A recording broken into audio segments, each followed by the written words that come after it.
शिवाय नमस्तुभ्यम। हर हर महादेव।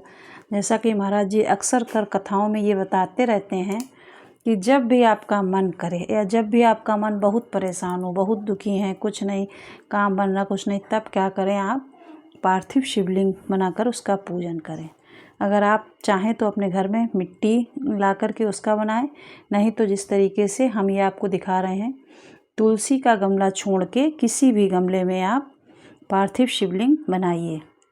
ये देखिए, हमारा ये अपराजिता का पेड़ है जो नीले फूल जिसमें निकलते हैं, तो उसमें हमने इस तरीके से पानी डाला। पानी तो वैसे भी पड़ा रहता है तो गीली होती है मिट्टी, उसमें हमने ये ऐसी गीली गीली सी जलाधारी बनाई, उसके ऊपर शिवलिंग बना दें। अगर आप ऐसे नहीं बनाना चाहते तो केवल थोड़ी मिट्टी इकट्ठी करके ढेर करके शिवलिंग की आकृति दे दीजिए। अभी प्रदोष काल में या जिस भी दिन आपका, कोई इसका समय नहीं निश्चित है, कुछ भी नहीं, जब भी हफ्ते महीने में जब आपका मन करे, घर में तो वैसे भी मिट्टी लाके, अच्छा मिट्टी साफ़ सुथरी होनी चाहिए। जैसे महाराज जी ये बता रहे थे कि साफ़ सुथरी मिट्टी, तो हमारा तो ये मानना है तो गमले में बनाइए आप। साफ़ मिट्टी कहाँ मिलेगी, शहरों में तो बिल्कुल नहीं। तो जो मुल्तानी मिट्टी होती है उसको आप, उससे शिवलिंग बनाइए। जैसे हम रुद्राभिषेक कराते हैं तो महाराज जी, हम क्या कोई भी कराता है तो महाराज जी मुल्तानी मिट्टी से ही बनाते हैं शिवलिंग, जो पूरा शिव परिवार। अभी सावन में हम कराएंगे तब दिखाएंगे आपको, तो आप उससे बनाइए, या अभी हम कभी बनाएंगे, हमारी तो भीगी रखी रहती है मिट्टी, तब हम आपको दिखाएंगे। तो इस तरीके से गमले में पार्थिव शिवलिंग बना लीजिए, और उसके बाद में आपकी जो भी आपके पास सामग्री हो, हमारे पास आज ज़्यादा सामग्री नहीं थी, लेकिन हमारा पता नहीं मन कर रहा था कि हम पार्थिव शिवलिंग बना के पूजन करें, तो हमने क्या किया, पार्थिव शिवलिंग बनाया और उस पर जल चढ़ाया। जो कुछ रोली अक्षत, डेली हम मंदिर जाते हैं भोले बाबा के, तो वहाँ पर जो भी हम चढ़ाते हैं वही सब हमारे पास सामान था। रोली अक्षत और चंदन, कमलगट्टा, लौंग, इलायची सब।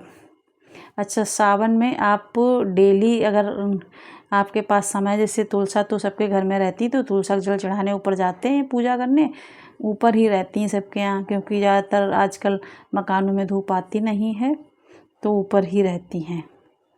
तो आप क्या करेंगे, हमने ये दो बना दिए, एक शिवलिंग बनाया, एक गौरा जी बनाई है। शंकर पार्वती दोनों की पूजा कर रहे हैं। वैसे तो जलाधारी में सब होता है तो आप एक ही बना लीजिए, लेकिन हमारा मन हुआ तो हमने एक गौरा जी ऐसी छोटी सी गौर जैसी बना दी। शिवलिंग एक ही बनाया है हमने। तो आप जब आपका मन करे, जब आप परेशान हो, तो इस तरीके से पार्थिव शिवलिंग बनाइए और उसकी पूजा कीजिए। इसमें कोई मेहनत नहीं लगती घर में। फिर भी आप मिट्टी लाएंगे, फिर बेलपत्र ढूंढेंगे, उसके नीचे प्लेट पर रखेंगे, फिर शिवलिंग बनाएंगे, फिर पूजन करेंगे, फिर उसे कहीं विसर्जित करने जाना पड़ेगा। इसका क्या है, इस तरीके से हमने देखिए एक एक चीज़ चढ़ा करके सारी पूजा कर दी है। अच्छा, हमारा ओम नमः शिवाय चैनल है, उस पर हम डेली हर तरीके की वीडियो डालते हैं। आज भी हमने उसमें कांवड़ यात्रा जो वहाँ पे है सीहोर में 6 जुलाई को, उसकी कैसे जाएं, क्या क्या लेके जाएं, कैसे वापस आएं, मतलब कहाँ रुकें, क्या सब कुछ हमने उसमें बताया है। आप हमारे चैनल पे, इसी पे हम उसका वो लगा देंगे, और नहीं तो आप हमारे चैनल पे जाके देख सकते हैं। ओम नमः शिवाय हमारे चैनल का नाम है, उस पर आपको मिलेगा। ये देखिए, हमने सारा सामान इस पर चढ़ा दिया। इसके बाद हम पूजा पूरी हो गई हमारी। अब हमने क्या किया, 2 बत्ती नीचे लगाई, वो दिख नहीं रही है, और आरती की। आरती, ये देखिए फूल थे हमारे पास, पुड़िया आती है, माली लाता है रोज़, तो वो चढ़ा दी हमने। ये देखिए। अच्छा, ये बात याद रखें, आप बराबर जितनी देर पूजा करें, श्री शिवाय नमस्तुभ्यम या नमः शिवाय ओम या ओम नमः शिवाय मंत्र का जाप करते रहें, जिससे कि भोले बाबा हमारी सुने। उनका मंत्र ही बोलते रहें तो क्या होएगा, अब जब ओम नमः शिवाय, श्री शिवाय नमस्तुभ्यम आपको मुँह से कुछ बोल रहे हैं बराबर, तो हमारा जो माइंड है वो इधर उधर किसी गलत विचारधारा में, किसी की बात सुनने में कहीं नहीं जाएगा। हमारा माइंड है वो एकाग्र रहेगा भोले बाबा के पूजन में। अगर हम मुंह बंद करके पूजा करेंगे तो कोई किधर से बोल रहा, वो सुनाई पड़ रहा, किसी की बात दिमाग में आ रही है कि उसने ऐसा कहा, उसने ऐसा किया। फिर ये देखिए, हमने दिया में फूल बाती जो है, केवल देवी माता की जो आरती होती है वो लंबी बाती से की जाती है, और सबकी गोल फूल बाती से ही आरती की जाती है। तो उन सब का हमारे मन में विचार आता रहेगा। इसलिए हम नमः शिवाय ओम या कुछ भी बोलते हुए करेंगे तो हमें और भी ज़्यादा फल प्राप्त होएगा। अच्छा फ्रेंड्स, अभी आज अमावस्या, कल अमावस्या है, आज तो शिवरात्रि ही है अभी। उसके आज आप इसका कर सकते हैं, अमावस्या को भी कर सकते हैं गमले में बना करके।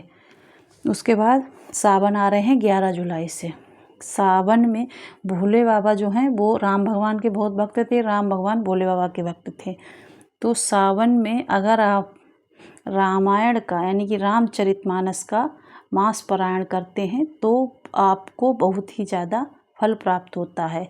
अब हम यहीं बैठ के श्री शिवाय नमस्तुभ्यम का पाठ करेंगे जब तक कि हमारा ये दिया है ये ठंडा नहीं हो जाता है, क्योंकि हमारे जो हमने भोले बाबा बनाए उनको विसर्जित भी तो करना है, नहीं तो हम चले जाएंगे तो वो बने रहेंगे, भूल गए कहीं तो इसलिए हम बैठे रहेंगे। अगर आपके आस ही पास कहीं है गमला तो आप अपना दूसरा काम कर लीजिए, बाद में विसर्जित कर दिए, लेकिन हमारा छत पे है तो हम आ नहीं पाएंगे, इसलिए हम बैठे रहे। थोड़ी देर बैठने में कुछ नहीं होता है।